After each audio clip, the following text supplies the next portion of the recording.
और रांची के करीब 400 साल पुराने तपोवन मंदिर और अधिक सुंदर और भव्य नजर आएगा। मंदिर के आसपास के इलाकों को सुंदर बनाया जाएगा। मुख्यमंत्री हेमंत सोरेन ने सौंदर्यीकरण के काम का शिलान्यास किया। वहीं मंदिर ट्रस्ट जल्द ही भव्य गर्भगृह का निर्माण कराने जा रहा है।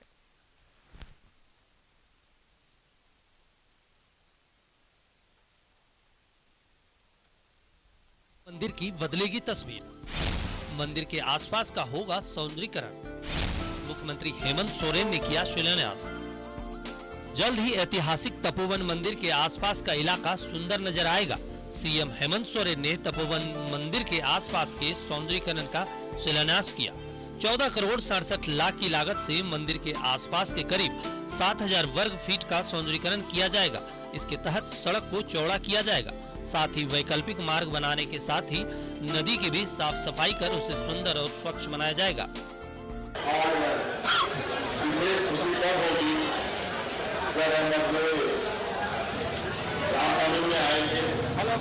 मैं चाहूँगा आज के इस अवसर पर आप सब लोगों की उपस्थिति के लिए मैं बहुत बहुत आभार प्रकट करते हुए आपको मैं अपनी ओर से गुहार करता हूँ। सड़क है उसका चौड़ीकरण किया जाएगा। जितने भी ऊपर बिजली के तार गुजर रहे हैं उन सभी को शिफ्ट कराया जाएगा। काफ़ी कुछ एरिया इधर से रिक्लेम हो रहा है और उस रिक्लेम एरियाज़ में फिर जो अदर पब्लिक फैसिलिटीज़ होती है जैसे कि बच्चों के लिए खेलने के लिए प्ले ग्राउंड, यहाँ पर ओपन जिम और भी बहुत सारी जो पब्लिक यूटिलिटीज़ होती है उसका एक साथ यहाँ पे निर्माण प्रारंभ किया जाएगा।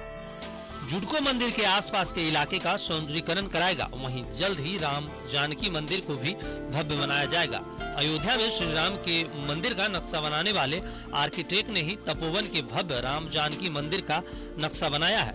इसी नक्शे के आधार पर राम जानकी मंदिर ट्रस्ट मंदिर के गर्भगृह का निर्माण कराएगा।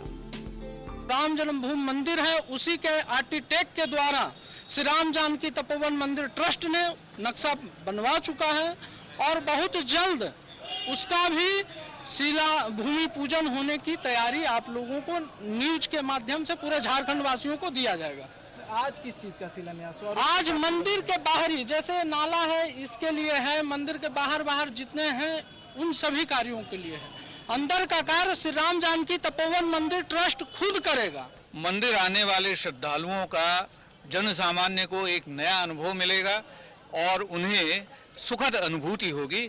रांची अब देश के स्तर पर एक उभरता हुआ और एक उदीयमान स्मार्ट सिटी के रूप में अपना नाम रोशन कर रहा है। करीब 400 साल पुराना यह ऐतिहासिक मंदिर लोगों की आस्था का केंद्र है। मुख्यमंत्री ने भी सौंदर्यीकरण के शिलान्यास से पहले मंदिर में भगवान के दर्शन किए, साथ ही महंतों का आशीर्वाद भी लिया। पिछले साल रामनवमी के मौके पर सीएम ने सौंदर्यीकरण का वादा किया था। शिलान्यास के साथ ही सीएम ने अपने इस वादे को पूरा किया। इस मौके पर रांची विधायक सीपी सिंह और डिप्टी मेयर संजीव विजयवर्गीय भी मौजूद थे। न्यूज 11 भारत के लिए रांची से शाहनवाज अख्तर की रिपोर्ट। और सीधा जुड़ेंगे सहयोगी शहनवाज अख्तर हमारे साथ मौजूद है। शहनवाज, करीब 400 साल पुराना ये तपोवन मंदिर है जिसका सौंदर्यीकरण किया जाना है और सीएम भी आज वहां पर मौजूद थे। कई चीजों का आज शिलान्यास किया है सीएम ने।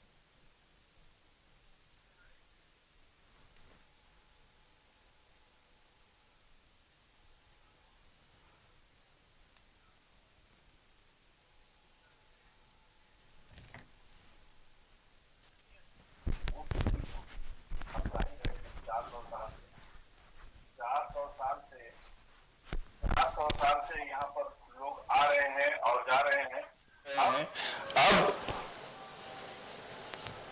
अब जो है ये जो मौजूदा सरकार है इसने, दरअसल हुआ ये था कि पिछले रामनवमी में मुख्यमंत्री वहां गए थे। अब जाहिर है पूरे रांची के दूर दराज के क्षेत्रों से यहाँ पर पताकाएं आती हैं, लाखों की भीड़ रहती है और रामनवमी में वो जबरदस्त वहां पर हलचल होती है। सुबह से तांता लगा रहता है वहां पर भक्तों का, श्रद्धालुओं का। तो उसकी सुविधाओं का ख्याल हुआ। मुख्यमंत्री ने पिछले ही रामनवमी में स्टेज पर यह आश्वासन दिया था कि हम इसको जल्द से जल्द इसको खूबसूरत बनाएंगे, सौंदर्यीकरण करेंगे। मैं जो परिसर है या उसका गर्भ है उसका कोई नहीं।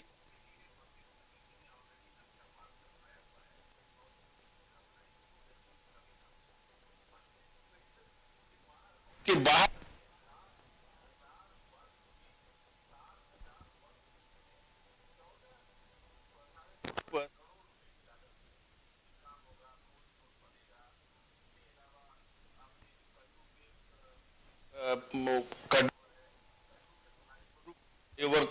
की तरफ गार्डन होगा, बच्चों की खेलने की जगह होगी, बैठने के लिए सीटें, ये सारी चीजें जो है वो वहां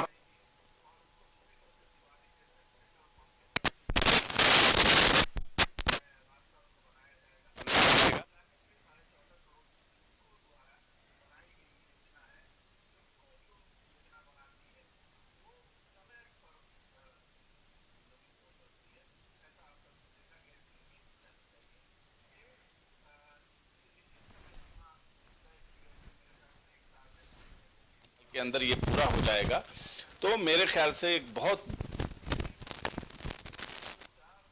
400 साल पुराना ये मंदिर है।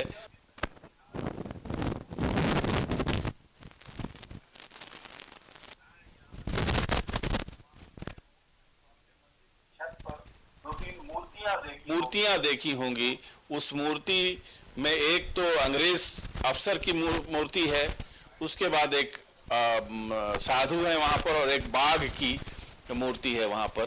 तो ऐसा मैंने देखना चाहा कि आखिर ऐसी क्या बात है, तो उसकी ये बात है कि दरअसल वो इतना बेहतरीन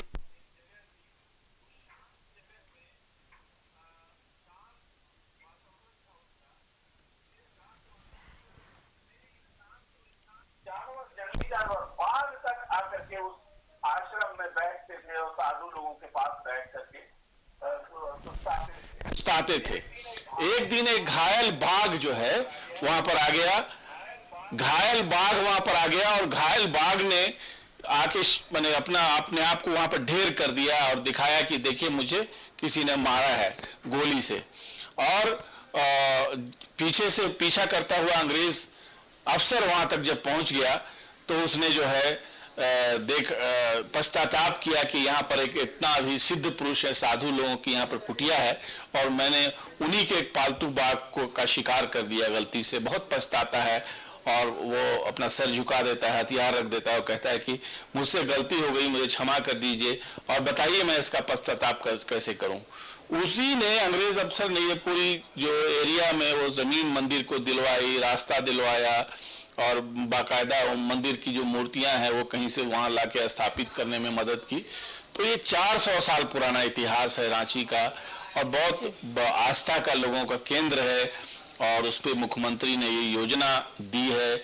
सब लोग अंदर से खुश हैं, बातें कर रहे हैं कि देखिए अब तक की किसी भी सरकार को इस बात की चिंता नहीं हुई और चिंता की तो हेमंत सरकार ने की, मंच से अगर ऐलान किया तो अगले साल उसको पूरा भी किया। ये सारी चीजें हैं, कुछ लोग उसको पॉलिटिकल एंगल भी दे रहे हैं। चौक चौराहों पर जो कटआउट्स लगे हैं उसमें तपोवन मंदिर का जिक्र है और कहने का तात्पर्य ये है कि जो जनहित का काम है, चाहे वो किसी भी धर्म का हो, किसी भी वर्ग के लिए किया जा रहा हो, अगर वो जरूरी लगता है तो उसको किया जाना चाहिए और उस पर राजनीति नहीं करनी चाहिए और न ही राजनीतिक रूप से कोई नया एंगल किसी भी चीज को देना चाहिए। बहरहाल तपोवन मंदिर के आसपास बहुत खूबसूरत पार्क बन जाए, पाथ बन जाए, पार्किंग बन जाए, वहां पर श्रद्धालु जो जाएं उनको पानी की सुविधा हो, उनके चप्पल रखने की सुविधा हो। आपने देखा होगा ये हर मंदिर साहब पटना अगर आप जाएं तो डेडिकेटेड है पूरा एरिया, एक इम्पोर्टेंट प्लेस है। अंतिम गुरु का, सिखों के अंतिम गुरु का वो जाए पैदाइश है, वहां पर इतना महत्वपूर्ण जगह है। तो उसके लिए सड़कें भी बन रही हैं, उसके लिए स्टेशन भी है उसी नाम से। तो ऐसे होना चाहिए कि हमारे यहाँ 400 साल पुराना इतना पुराना मंदिर है तो उसके लिए अब ही योजना आई है। हालांकि बगल से एक नदी बहती है, नाला कहिए उसको, नदी क्या कहना, हरमू नदी जिसको नाला बन चुकी है, इतनी बदबू रहती है वहां पर कि वहां पर खड़ा रहना मुश्किल है। और सबसे पहले अगर चाहिए, अगर कोई जरूरत है, अगर हमारी ये बात सुन रहे हैं जुटको के पदाधिकारी, सबसे पहले तो उस नदी को साफ करने का इंतजाम कीजिए।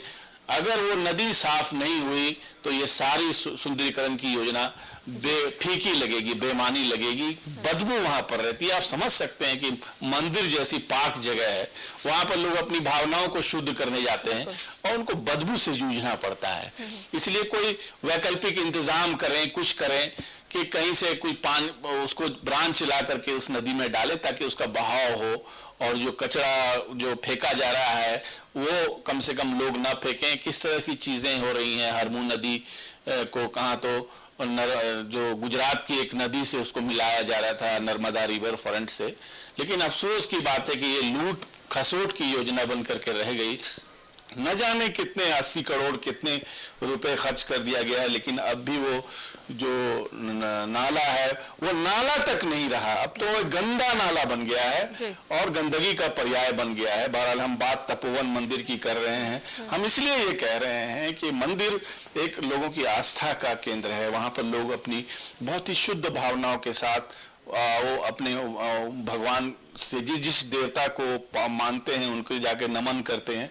ऐसे में वातावरण भी अच्छा होना चाहिए। तो सरकार ने जो पहल की है 14-14.5 करोड़ रुपया खर्च करके, जो एक नक्शा भी बहुत मैंने खूबसूरत देखा आसपास का, 700 वर्ग स्क्वायर मीटर पे ब्यूटिफिकेशन होगा और उसको मेरे ख्याल से निगरानी करके जल्द से जल्द, मुख्यमंत्री ने कहा भी है कि इसमें मेरी नजर रहेगी और ये मैं चाहता हूं कि जल्द से जल्द ये योजना पूरी हो, क्योंकि रामनवमी का त्योहार भी आ रहा है। अब 1 साल का समय मिलेगा, अगले रामनवमी तक भी अगर काम हो जाता है तो मेरे ख्याल से एक बड़ी सेवा होगी लोगों की। लोग दूर दराज से आते हैं और एक जो पर्यटन स्थल है उसकी जो महत्ता है वो समझी है, ऐसा किसी भी सरकार ने समझी है, तो वो बहुत ही अप्रिशिएबल बात है।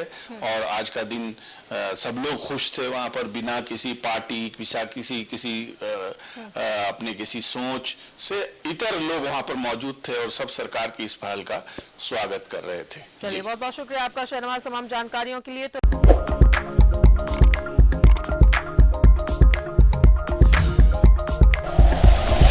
Like and share videos, subscribe करें हमारा चैनल और प्रेस करें बेल आइकॉन। News 11 भारत, सच है तो दिखेगा।